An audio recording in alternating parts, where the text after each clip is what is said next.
Hey guys, welcome back to the show. Today's episode is sponsored by Bellesa. As you can see, I have 4 amazing toys on the table right here. My personal favorite all the way at the end, which is the Pebble, one and only. With the warm weather coming around, I feel like there is no better time than to indulge in some self-love, some pleasure, and obviously some extra fun.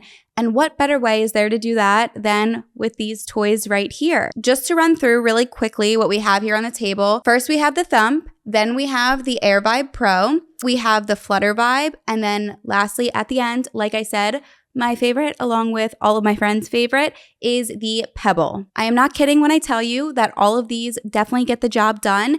And besides that, can we just take a second to look at how beautiful they are? They are literally the prettiest colors ever. And one of my favorite things about these toys and about Bellesa as a whole is how discreet all of their packaging is. You literally wouldn't even know what this is. It's super compact and you can take it anywhere because who knows when you're going to need them. I personally love Bellesa because they believe that sex should be empowering, shame-free, fun, and obviously as women, we deserve pleasure. And it can be overwhelming and difficult when shopping for toys, finding toys that you feel comfortable using, taking with you places. Bellesa has you covered. All of that being said, I am hooking you guys up with some spicy toys from Bellesa. All you guys have to do is enter my giveaway in the description down below. There's a link down there, and you could either win a free toy or a gift card. Also, Bellesa has 100% discreet shipping and billing, and they ship worldwide. And now back to today's episode. Hello. Hi. My name is Ashley, and I have broken over 100 bones. I was born with a condition called Osteogenesis Imperfecta. My specific type is type 3, so it's really severe. So I break bones quite easily. When my mom was pregnant with me, she didn't know I had OI. That's the acronym for the disorder. She just thought I had dwarfism, which is still somewhat serious, but my condition just ended up being a lot more intense Because your bones and everything are just more sensitive. Yeah. Okay. Yeah. So they're really fragile. Like when I was younger, my bones were a lot more fragile than they are now. As I've grown up, my fracture rate has decreased a lot.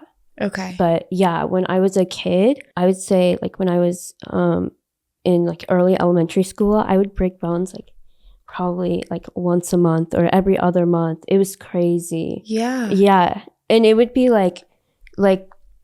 true fractures. I would break my arm all the way through the bone. Oh, a full split. Yeah. Like a full split. And then when you were born, did they know right away or? Yeah. So when my mom was pregnant, they knew something was wrong, but they didn't know what. But then when I was born, I had a lot of fractures, so they knew right away. And we were actually in a really fortunate situation because there was a baby who was born with the same condition a couple years prior to me. Wow. Okay. Yeah. So they had already been seeing this girl for a while. So they were like, oh, it's OI. And is that pretty common? No, it's not actually. So the disease itself is quite rare. So it's also on a spectrum too. So there's a lot of people who have the disorder who look pretty normal. They look like your average person. For me, I'm 3 feet, 8 inches tall. So I'm quite short. And then I also use a wheelchair. But I have friends with the condition who they look just like you. You wouldn't even know. Yeah. So yeah, it's quite a spectrum. People who have the disease where they look, more normal, more like a able-bodied person, they actually find out a lot later. It's called type 1 OI. A lot of times kids, when they have this disease, their parents get accused of child abuse because the child will have all these fractures without an explanation. Got it. Because it's not physical. Can't really, it's not something you see as much. Yeah. Yeah. It's internal, right? Right. And then your wheelchair, is that just to kind of prevent you from hurting yourself or what's? Well, so I can walk a little bit, but I get really tired. I have really bad fatigue and I'm really unstable. Like I have bad balance. Okay. So it's more for the fatigue. But yeah, when I have broken a bone in the past, it's been hard to like gain back my energy or like my health, I guess, from the fracture. Because when I was in elementary school, I used a walker all the time. Like I had a little gait trainer that I used, and I was actually in ballet as a kid for like many, many years. So, but yeah, it just depends on my health. It's really weird. It's a disorder that is like very seasonal. Like I want to say, like sometimes it's a lot more severe, but then like during other periods of my life, it's been very mild. Like got it. When I was in high school, I think it was I think my disease was a lot less severe, and like now that I'm in college, my disease is it's still severe, but in other ways. Like I don't fracture as much, but like I have like a lot of like stomach issues. Okay. Yeah. So it's just like constantly changing. Yeah, it's constantly changing. It's very weird. And there's a lot that like we don't know about this disorder too. So like I was actually born in Minnesota, but my family, they ended up moving to Indianapolis because they were doing an experimental study for a treatment for this disease. And they like didn't start using this treatment that I was on basically my entire life until like 10 years like before I was born, I want to say. So yeah, I'm 20 and they're just now like learning so many different things like about this disorder. It's really complicated. It's a type 1 collagen disorder. So like basically the collagen in my body is made incorrectly, and collagen is everywhere. It's like the building block of your body. So mine's just, I don't know, it doesn't like form correctly. Yeah. And then the medication that you're on, has it been the same your whole life, or does it change based on how you're feeling? So I when I was 5 months old, I got into this study they're called bisphosphonates, and it's basically it's an infusion, and it was originally given to people, I think, with osteoporosis, and then people who were given chemo because it strengthens you. Okay. So like after people are given chemo, sometimes they're given this bisphosphonate to strengthen their bones from the chemo treatments. Got it. Okay. Yeah. But when I was born, they just started using this medication for children with my disease. So it was kind of experimental, I guess. And then how often do you have to do? Is it like an everyday thing? Yeah. Or? So when I was a kid, I believe I did it every 3 months. So every 3 months as a kid until I was, I want to say 11 or 12, I would go to the hospital for 3 days and get an IV infusion. Okay. And yeah, it basically improved my bone density and my the turnover rate in my bones. Okay. I'm not a scientist, so I'm probably not explaining this well. No, I think you're doing a great job. Okay. You're doing great. Okay, it's making sense to me. Good. Yeah. Are you still doing the infusions that often, or is it? No. Okay. No, I'm not. Yeah, when I was in middle school, I believe it was middle school, I started a new medication that it was basically the same thing, but it was given through a shot. Okay. So I got a injection every 6 months. Okay, that's better. Yeah. Yeah. And then now I'm not on anything. Oh, good. Yeah. Good. So what age were you able to stop with medication? I'd say, I think 20 was when I stopped. Okay. So basically they have you on it to help build everything up, make it stronger. Yeah. Well, so when you're done growing, I guess your body's metabolism changes. So like if I continued the medication, it would make my bones too dense because it changes the turnover rate of your bones. Right. So, and well, the good news for me is that generally people with my disorder, like as they grow up, they break less. Okay, good. So yeah. And then is that the case? You said is that the case with all different types, like with the fractures and breaking bones, or is it just like the higher or whatever? You said your type. So I'm type 3. 3. Okay. I want to say there's so many types. There was like 4 when I was born, and now there's like, I want to say 17. There's so many different types. Now, does that mean that it's increasingly worse, or it just means different things? No. Okay, got so it. It's I believe it's based on when they discovered it. Ah, okay. So like type 1 that's like the least severe, and I think that's just the first one that they started typing. Okay. So yeah. But it's not all the different types don't all have the same symptoms and things like that. Yeah, they all present differently. Got it. But I would say like the hallmark feature is the fractures and breaking your bones. Okay.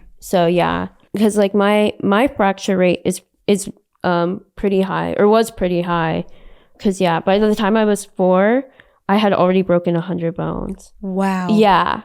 So I probably have broken like 200 at this point, or over that. Yeah, I don't even know. Because I think there's only 200 something in the body? Yeah. That is wild. Isn't that crazy? And then how is your healing? Like, do you heal slower? I think I heal about the same. Okay. Probably. Yeah. When I was a kid, I healed faster from breaking bones, but that was just because I was a kid. That's with any kid. Yeah. So it's a little bit easier. Yeah.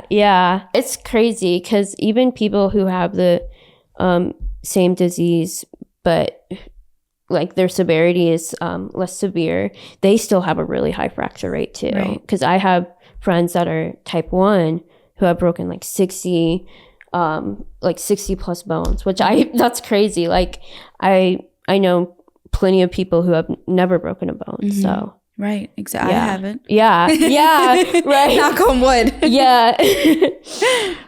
When I break a bone, I know. Like it's so weird. Like it's such a specific pain. I've had all sorts of surgeries too because of this disorder. I think I had my first surgery when I was like 2 years old.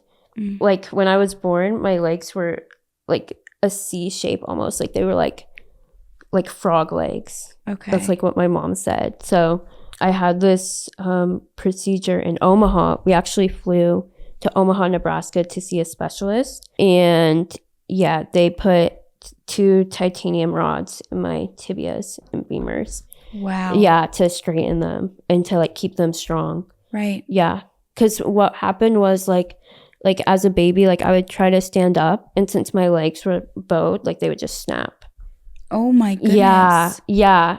Isn't that crazy? Yes. Yeah. Jeez. Yeah. And then they remove those, right? After, like over time, or they're still in there? Well, so mine were telescoping rods. Okay. There were basically like 2 rods, and like one went into it, like a telescope. So at the ends of the rods, they were anchored into my bones. Mm-hmm. So the rod would grow with me. Oh, wow. Yeah. Okay. So I did have to get mine changed a couple of times. Like I think I hit a certain point where the rod stopped growing. So I had to get new ones. And then I've had them like bend in the past, and I've had to get it removed. So. And then is that a pretty intense surgery? Yeah, I think it's pretty intense. It depends.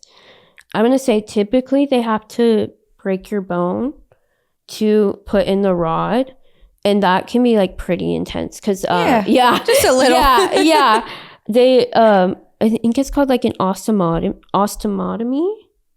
Something like that. Yeah. And they like literally like saw your bone in half to put the rod in. In the past when I've had that done, my bone like wouldn't heal, which is really common. Like if they have to like break your bone on purpose. So they actually gave me a bone stimulator, which was like this, oh gosh, I don't even know how to explain it. It's like this little electronic device that you put on your fracture, and you wear it for probably like 30 minutes every day. And it heals your bone with like electromagnets. Wow. Yeah, and I didn't even feel it at all. Like, that is wild. It's that amazing crazy? the things that they can do. Yeah, and the things that they have. it's really crazy. Like modern medicine, like blows my mind. Like, yeah, it's incredible. Yeah, I just got a electronic wheelchair. I didn't bring it with me because I was flying. Didn't want to show it off yet. Yeah, you know. But yeah, I just got this wheelchair over the summer, and it's so futuristic. Like, it's crazy. Which I'm sure makes things a lot easier. Oh, yeah. It makes things so much easier. Like, my wheelchair goes like 10 miles per hour, and it has a really long battery life. I'm under 4 feet, and this wheelchair brings me up to like probably like 5'2", like standing height. Isn't that insane? Yes, that's amazing. Yeah, it's so different. So like my wheelchair can go in grass, like gravel, like it can go on anything. Right. So that's good. That's important for you to have too. Yeah, it really is. And then hopefully I'll start driving soon too, with an adapted vehicle. Okay. And then with that, is that something that you're able to do on your own? Yeah. Okay. Yeah. I learned how to drive probably 2 years ago. I have my license, but it's taken a really long time to build the car. But I should have my car in March, hopefully. Okay. Hopefully. That's exciting. Yeah. It's still incredible that you have your license and everything like that, though. Absolutely, yeah. But no, I can drive this car by myself. I did driver's ed training in an adapted vehicle for probably, I want to say a month or two. And I drive basically like anyone else. My car has a ramp, obviously, but I just use pedal extensions. Okay. So I just use that with my feet, and then my steering wheel is a little bit smaller. And I think that's the only difference. But yeah, I drive pretty much the same. That's great. Yeah. That's amazing. Yeah. That's so exciting. Yeah, it's nice. I'm really lucky because I've heard that like people that have to use hand controls, that hand controls are harder to drive with. So did you ever find that growing up and just throughout life that you've hit any like mental wall challenges? Yeah, definitely. I mean, I think this has been like a very like hard disease to deal with, like both like physically, just because it's so painful, but also like mentally. I think like growing up, I was really lucky and I had a good like support system. I found a good group of friends in my life when I was younger. But even then, like even with a good support system, it was still hard to deal with like people's assumptions about me, I guess. Because growing up, like people always assume that I couldn't do certain things or were just very judgmental. I remember when I was in high school, like people my age would like talk down to me and they would just be very condescending, or like they would just treat me like I was stupid or didn't know anything, I guess. Yeah, and I think the thing is too, I feel like common sense is everybody wants to be treated the same and equally. And I think that there's a way to kind of like be more sensitive and offer help where you think it's needed. Right. Versus like making comments or saying things that are just going to make someone feel uncomfortable or different. Like, you know what I mean? Yeah.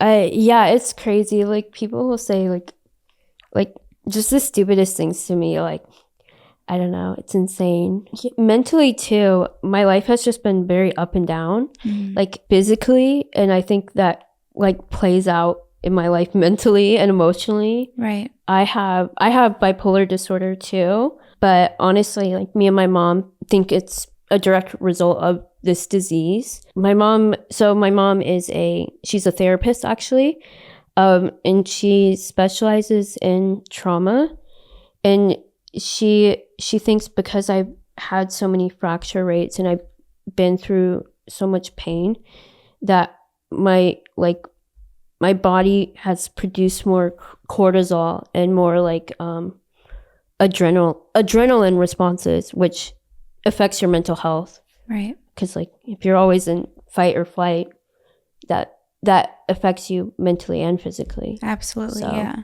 But But it seems like you carry yourself very well, and like you're such a positive person, which is good. Yeah, of course. I try to be. Yes, relaxed. No, it shows. Yeah, that's important. I think too, like, the more positive we are around things in life, no matter what it is, I think just overall the happier we can be, because we only have control over ourselves and our mindsets. Right. Exactly. So, and I feel like it's very clear that you don't have the mindset of like anything can stop you. Like you're just going. Yeah, I'm very determined. I always try to be as independent as possible. Right. Like even if like something isn't accessible, like with my wheelchair or what have you, like I always like figure out a way to do it. I remember when I was a kid, I got invited to an ice skating birthday party, and me and my mom were determined to go, and she like rigged out the walker that I had and like made it possible for me to ice skate. Oh, that's great. So yeah, in the 7th grade, I actually got to compete in a science fair, and it was an international science fair, so it was a pretty big deal. But I made like a little science experiment studying Baltic amber as a pain treatment for people with my disease. And so I'm always doing something. Yeah, that's so important. I'm always like really determined and like ambitious, I would say. But yeah, anyways, Baltic amber is used for babies when they're teething. It's a necklace that babies wear. I don't know. Have you seen that? No. Oh, really? Yeah, it's really popular. Like, I've seen a lot of babies have these little necklaces that they wear, and they're super cute. Like a lot of like I would say like granola moms or like people like that do it for their kids. So is it just supposed to help with the teething? Yeah, it's supposed to help with pain. Okay. But anyways, when I was in 7th grade, I wanted to see if it would work for people with my condition. So I made a bunch of necklaces with the Baltic amber on it, and I sent them out to different people I knew with the disease, like all over the country and like all over the world. So I put out a post on Facebook with my mom. I did that for actually I think it was my 8th grade year. And what was the result? Did it help? No, not really. Okay. Well, it was a good thought. It was pretty smart. I said the results were inconclusive. Okay. So well, look, that's smart to even think of that. The sample size was too small. Okay. And I think I was too young. That's okay. For it to be super accurate. Yeah. But and then how is the community? Oh, it's great. Because you said you know a lot of people just all over. I know a lot of people with my condition. And I'm sure that's helpful too. It's really helpful, yeah. Well, so when I was younger, me and my mom would travel across the country to see different specialists. Okay. And so the main area that we did that was in Omaha, Nebraska. And we would go to an OI clinic every year. And my mom would try to schedule it with like the friends that we had made. So I would go to this clinic every year and see the same friends that I have seen my whole life with this disorder. So yeah. That's great. And then those are people that you stay in contact with? I'm still friends with many of them today. So that's good. Yeah. We went to a summer camp one year that is made for people with disabilities, and that was so fun. Like all my friends with the condition came to the summer camp for a weekend. So. That's amazing. Yeah, that's so yeah, fun. It was great. So yeah, that's great. I think it's so important that there's things like that can include everybody. Yeah, because it's really like such a rare disease. Like I don't know, I kind of feel like an alien, like to some regard. So. Right. Well, I think too, we live in a world where people pass judgment very obviously and very easily, which is not great because I think it can lead to people feeling that way. Yeah, right. And I think that if people just had better communication and instead of staring, maybe they ask or they think, how does this make somebody feel? Yeah. But some people just don't have a brain. So they just like lack common sense or just like human decency, I guess. But even I was just like a random point too, like when you're talking about the ice skating party, I think that it's important to always include people. Like even if you can't do it or you didn't want to do it or you didn't want to go, at least the invite's there so you don't feel like you're left out in any way. Yeah. I always tell people, like, you invite someone no matter what. Absolutely, I agree. I've been in so many situations where people just assume that I couldn't go. Right. And like they didn't invite me just because they thought that I couldn't go, and they didn't want to make me feel bad. Like if I was to say, oh no, I can't do that, they didn't want to make me like uncomfortable or make them uncomfortable. But in reality, like most of the time I won't be offended. Yeah. And the thing is too is like I feel like you'd rather go like and just hang than not. I always tell people, well, you know, this is just for me personally, but like nothing offends me. Right. Like it's pretty hard to offend me. I think it's really important to know people with this disease too, just because it's so rare. Like it's such a unique experience. Like I was talking to my friend who has it and I was like, I feel like an alien sometimes. Like it's just such a unique experience. And I'm always asking myself like, why me? But not like in a negative way, but more so like, why me? Like this is so rare. Like I feel like it's not genetic, right? It's very genetic. Okay. Yeah. So I have a genetic mutation.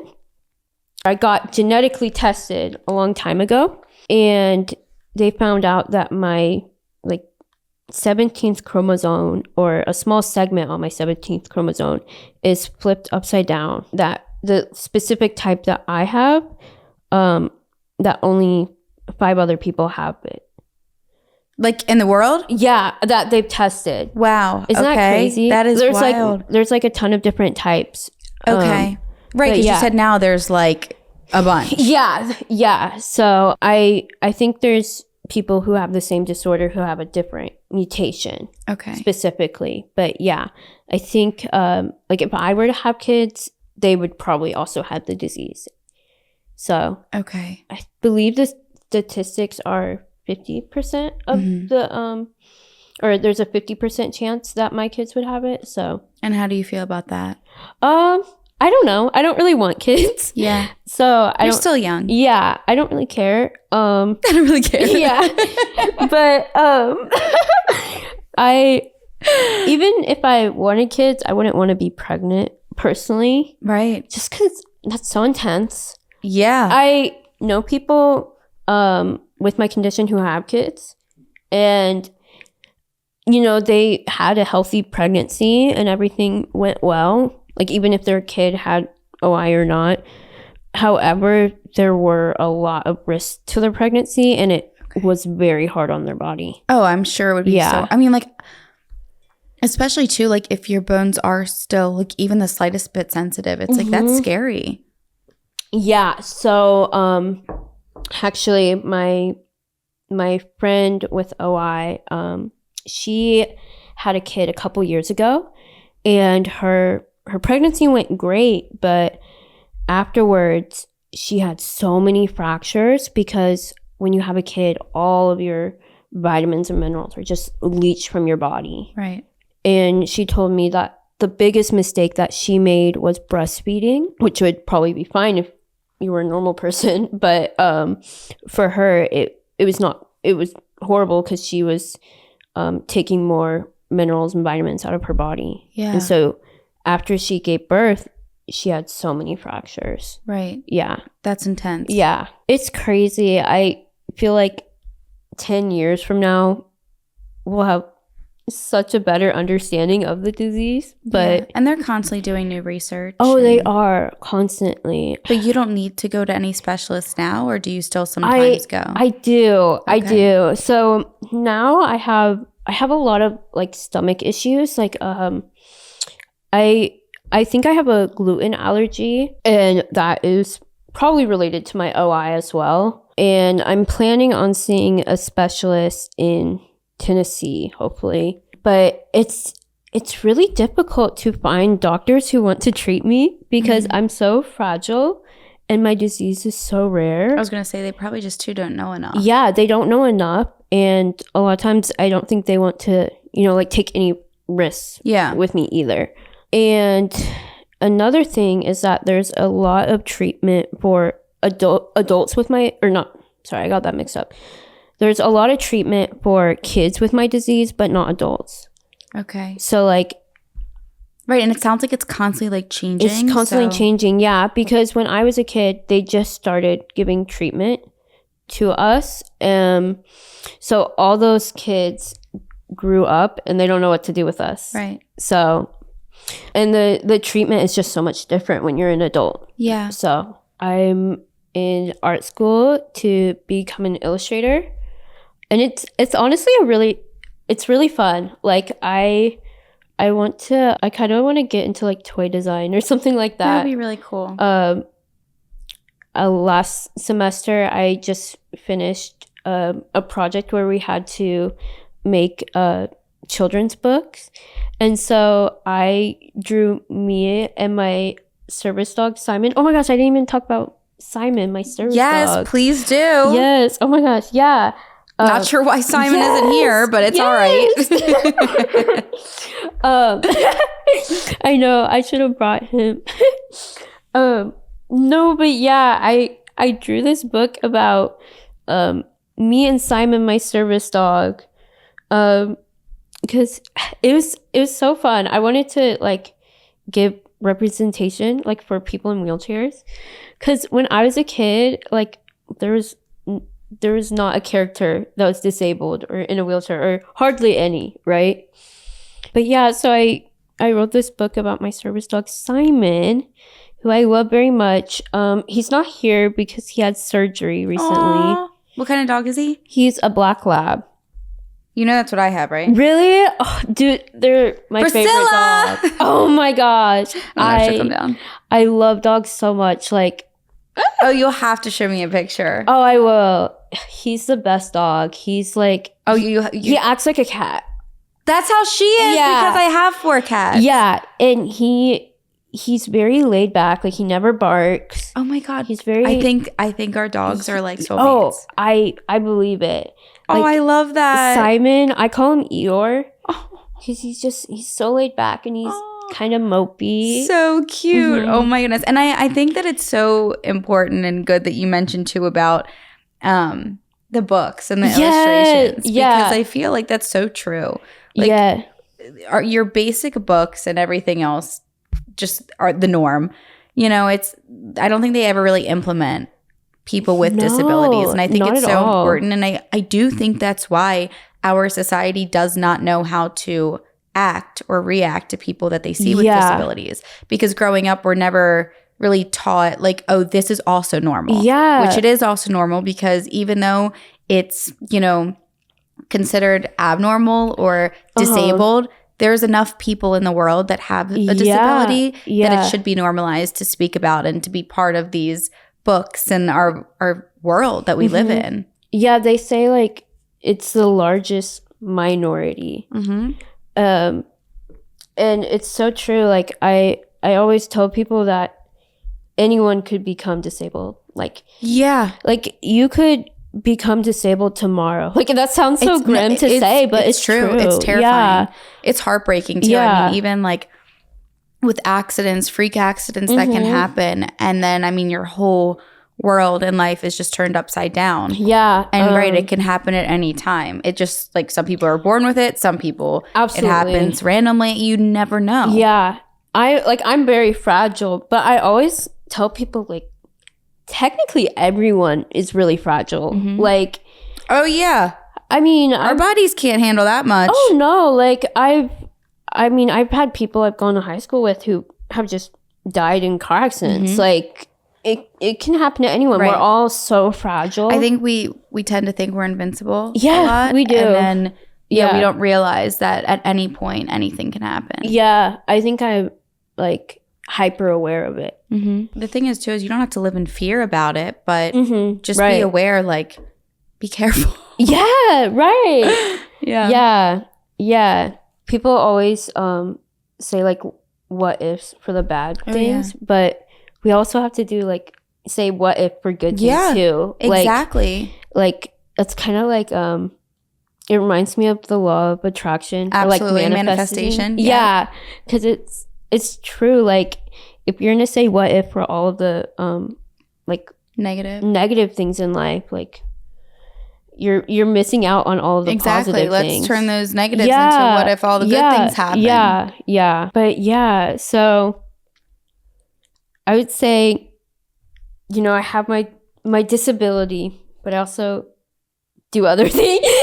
I do other things too, because I'm just like anyone else. So I'm an artist. I've been doing art for a long time, like ever since I was a kid. Like I remember when I was younger, me and my best friend would like make we would make things for our dolls, like our Barbie dolls, out of cardboard. We'd watch videos on YouTube. We would look up tutorials on how to, like, I don't know, it'd be like how to make your Barbie doll a backpack or something like that. So I was always really creative as a kid. I would say when I was younger, like in the 5th and 6th grade, I started to draw a lot more. My arm was constantly broken at that point in my life. I had 5 surgeries in 1 year. I know, isn't that crazy? Yes. Yeah, it was so insane. And I had the same operation on my arm. Mm-hmm. So the rod I had in my arm kept coming out of my bone, and they had to replace it multiple times. So during this time, I was drawing a lot, and I was just doing stuff from my bed because I couldn't really do a lot. Like I wasn't very mobile. I remember I actually got a bone infection during this time too, which was really intense. I remember like scratching my cast. This is kind of gross, but I was scratching my cast, and I like took my hand out, and my fingers had like pus on them, and like it was so gross. Mm-hmm. And for context, I had surgery on my arm and my leg, and my stitches had gotten infected. Okay. And so when I went to the doctor, they told me I had a bone infection. And so I had to be on IV antibiotics every day for 6 weeks. It was crazy. Yeah. So that was horrible. But during this time, I was drawing a lot more. And I remember my mom had actually, for Christmas, she had gotten me lessons to do wheel throwing. And to do ceramics. So I had never done that before, but it was so much fun. They adapted it for me, so I was able to like throw the clay all by myself. So yeah, I did that. And once I got into high school, I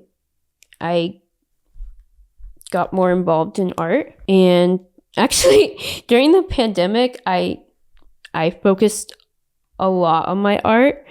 And I think everyone during the pandemic found their hobby that they did. And that was one of my hobbies. During my senior year, I took this AP 3DO class, which was basically a sculpture class, like a college sculpture class. And I made a series about my disability. So when I was a kid, I had this little stuffed zebra that I would take with me to every surgery that I had. So you can I think you can take one thing back with you into the operating room. Mm-hmm. So I would take this stuffed zebra. So for my art project, I decided to do a series on zebras.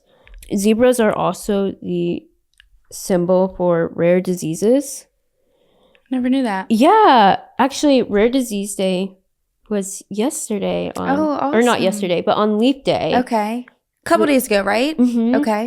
Because it only happens every 4 years. Got it. So okay. it's like it's rare. Yeah. But yeah, zebras are the symbol for rare diseases because doctors have a saying called look for horses, not zebras. So they want to find the most common cause for a specific ailment first over a rare cause. So a lot of rare diseases will go undiagnosed. I made this series of sculpted zebras, and I made 5 total. My first one was made all out of yarn, and then I had one that was a skeleton zebra, obviously, and I had a reed zebra, which is like I can show you pictures too. Okay, yeah, no, I'd love to see. Yeah. It's like really like thin wood. Like you put reed into water and you soak it in the water for probably like 10 minutes or so. And when you take the reed out, it's really soft and flexible, and you can form the reed into different shapes. Wow. And like hold it in that. shape. Yeah. So I made a bunch of different zebras to show kind of like the ebbs and flows of my like own life medically, and I would say like emotionally, to kind of show how like strong I am, or weak, I guess, too.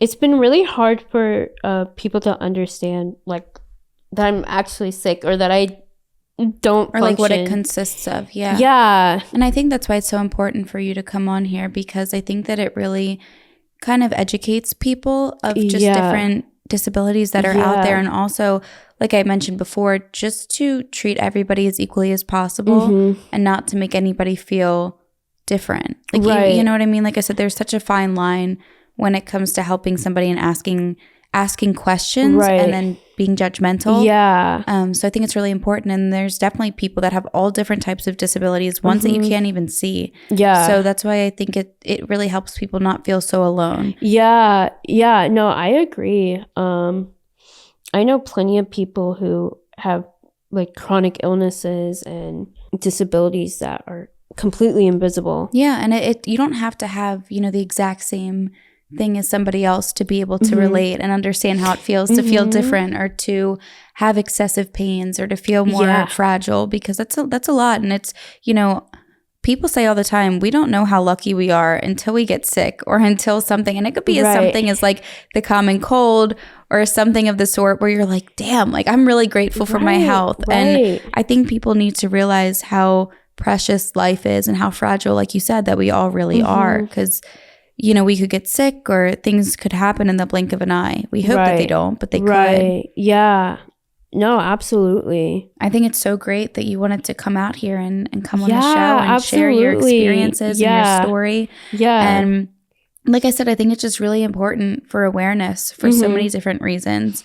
And I feel like your art is so special and so important as well. And I feel like so many people would appreciate that, because a lot of people speak their lives and journeys through art because it's just easier than talking about it. And sometimes you can get everything, all the detail, like on paper, or in these different art pieces. That's really important and incredible. Yeah. I think like art helps people like really understand things, because you may listen to someone's experience, but once you're able to really see it or visualize it, or like feel what it is they're going through, it gives you a different perspective. It changes your whole perspective. I agree, for sure. Thank you so much for traveling out here and bringing awareness and talking about everything. You did such a great job. Thank Seriously. you. Of course.